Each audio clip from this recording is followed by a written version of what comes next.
इस स्टेप पे उस कलर के लिक्विड स्ट्रक्चर को एक मोल्ड मशीन या एक छेद से भरे मशीन में डाल दिया जाता है।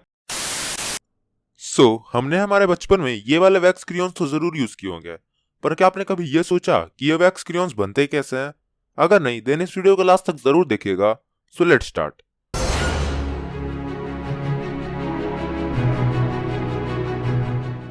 बेसिकली इन वैक्स क्रेयॉन्स को एक पैराफिन नाम के वैक्स से बनाया जाता है और ये पैराफिन वैक्स पेट्रोलियम को डीवैक्स करके मिलता है। अब इस पैराफिन वैक्स को वैक्स क्रेयॉन्स में चेंज करने के लिए 4 स्टेप होते हैं, जिन्हें मैं आपको एक एक करके बताऊंगा। And so on. आपको स्टेप 1 के लिए ज्यादा वेट नहीं करना पड़ेगा, जो है preparing the paraffin wax for wax crayons.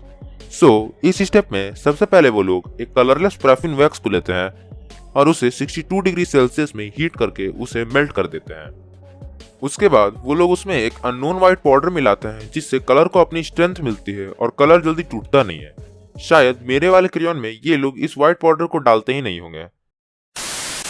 Anyways, उसके बाद वो लोग इस वैक्स के लिक्विड स्ट्रक्चर में कुछ अलग टाइप के सिंथेटिक केमिकल्स मिलाते हैं और इसी के साथ स्टेप 1 पूरा हो जाता है।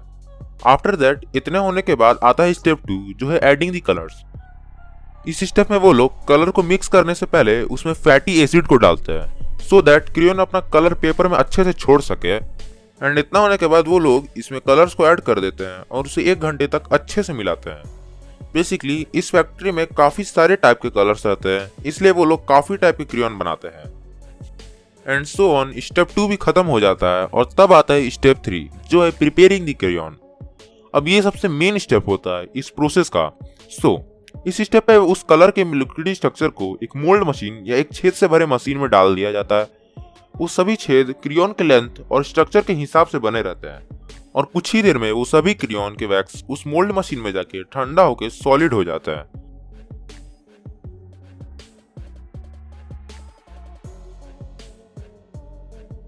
अब बाकी जो क्रेयॉन ऊपर के साइड में बच जाता है, उसे दोबारा से रीयूज करने के लिए भेज दिया जाता है और उन छेदों से सभी क्रेयॉन को एक मशीन की मदद से निकाल लिया जाता है।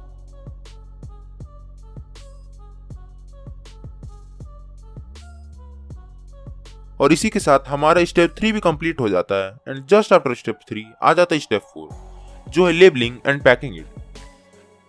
इस स्टेप में सबसे फर्स्ट उन क्रेयॉन्स को एक कन्वेयर बेल्ट की मदद से एक लेबलिंग मशीन में भेज दिया जाता है।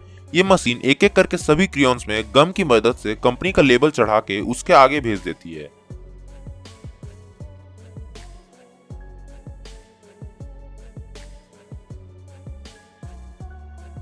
अब आगे में कुछ वर्कर्स उन सभी क्रेयॉन्स को उससे कंपार्टमेंट में डाल देते हैं और उसके बाद सभी क्रेयॉन्स ऑटोमेटिक पैकिंग लाइन में चला जाता है।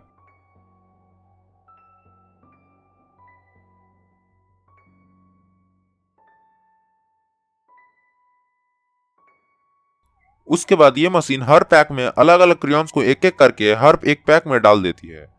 उसके बाद उन सभी क्रेयॉन्स को एक कन्वेयर बेल्ट की मदद से आगे की तरफ में भेज दिया जाता है। उसके बाद एक मशीन सभी क्रेयॉन्स को उसके पैकेट में पुश कर देती है और आगे पैकेट को क्लोज कर दिया जाता है। तो ऐसे एक पैराफिन वैक्स एक क्रेयॉन्स में बदलता है। अब अगर आपको ये वीडियो थोड़ा सा भी पसंद आया है, देन इस वीडियो को लाइक कीजिए, सब्सक्राइब कीजिए और अपने दोस्तों के साथ इसे शेयर करने की कोशिश कीजिए। मैं आपसे मिलता हूँ जल्दी एक नए वीडियो में। तब तक के लिए जय हिंद, जय भारत।